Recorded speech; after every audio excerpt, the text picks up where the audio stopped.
ipapakita ko lang guys.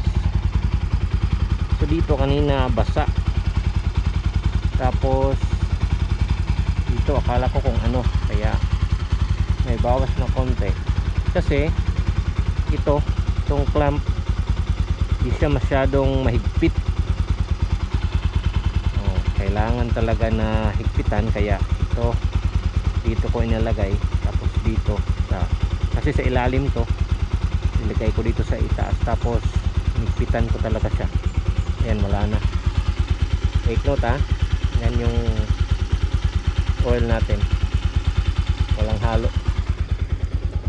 So, may ano naman tayo, transaction, may kukunin ako sa JNT.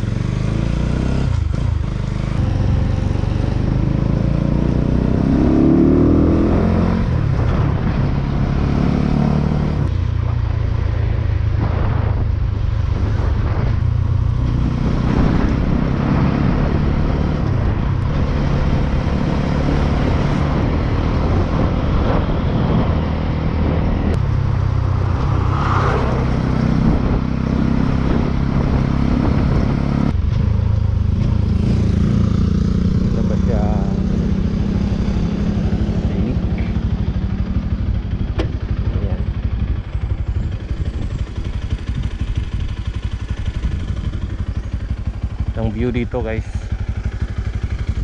so tingnan natin.